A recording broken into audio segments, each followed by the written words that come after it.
Hondo yerusununguko rweZimbabwe ichirwiwa yakanga ichitaura pamusoro pechinhu chinonzi ivhu kana kuti land pachirungu.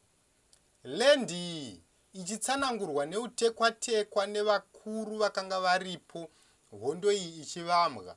Vanotaura kuti yakanga yakapatsanurwa mumapoka matatu anoti land yetourism, anoti land yeagriculture, anoti land yemining. Land yetourism zvakanga zvichinzi izvo, tourism yese inoitika munyika inoitwa paland, zvichireva izvo kuti kana nyika ikagona kukontrola tourism yayo, yogona kuigadzira, zvinoita kuti vanhu vose vemuZimbabwe vabenefite kubva patourism iyoyo, vowana mabasa, mari yowanikwa, nyika yofambira mberi. Ndokubva zvanzi paland yeagriculture pakanga pachitaurwa pamusoro peimwe nyaya yakakosha ine chekuita kwekurima macommercial farms, kwekurima masubsistence farms. Izvo zvaizoita kuti avo vanenge vapiwa minda midoko vagone kurima, vobatanidza zvirimwa zvavo zvogona kutengeswa nana Kotco, nana Dairy Marketing Board, nana GMB, nana TMB, zvoita kuti ivo vawane mari muhombo dzavo kana kuti muhomwe dzavo. Totarisa isisu nyaya yeland, takatarisana isisu nemaminerals.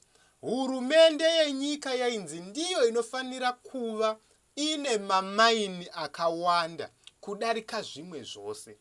Nechikonzero chekuti kana maini iri yehurumende, zvinobatsira hurumende kuti inge ichiunganidza anonzi magold reserves, sezvavakaita kunana England, kunana UK yuko. Kwamaiona Queen vachifamba vachiinspecta gold rakabiwa kuno kuAfrica rikaenda rikanovigwa ikoko.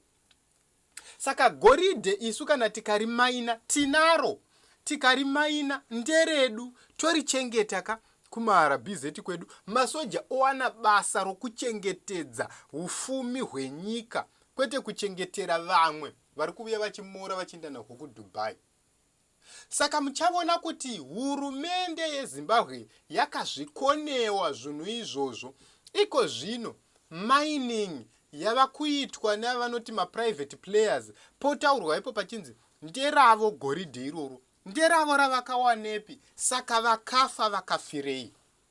Iko zvino minda yakatorwa navashoma vakati yava yedu, ndokupanana ma99 yeelisi, ndokubva vatanga kurima sora, vakati minda ndeyedu navana vedu. Isu savana vaZimbabwe takawanei? Takagara kurukangarahwe. Ike zvino tiri kubviswa gore negore tisina matitle deeds. Saka land yacho yatakagwira ndeipi yatinoti takagwira land? Vakafa Vakafirei. Ike zvino tourism unohwa kuti Victoria Falls iyo ndeye munhu umwe.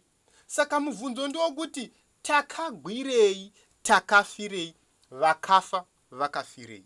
Saka kana tichitaura pamusoro peindependence, nyika isina magold reserves, nyika isina mamaini anosvika 80% ainoona, goridhe riri revanhu vari kuvaka mamanshoni, revanhu vari kuenda kunotenga mavhila kunze kwenyika, revanhu vari kutenga maLamborghini, isu sevana vaZimbabwe tinofirei?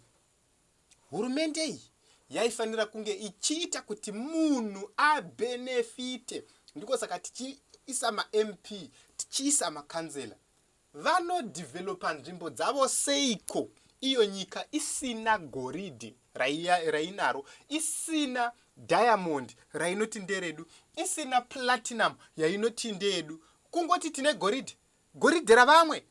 Imi motoenda kunotora loni kuChina, loni kuAfrexim Bank yekuti mutenge goridhe kuvanhu vari kumaina gold, pane kuti imi mutore loni momaina goridhe racho, imi mobhadhara loni mochitanga kumaina goridhe muchiinda mberi muchiita mareserves. Dzimwe fungwa.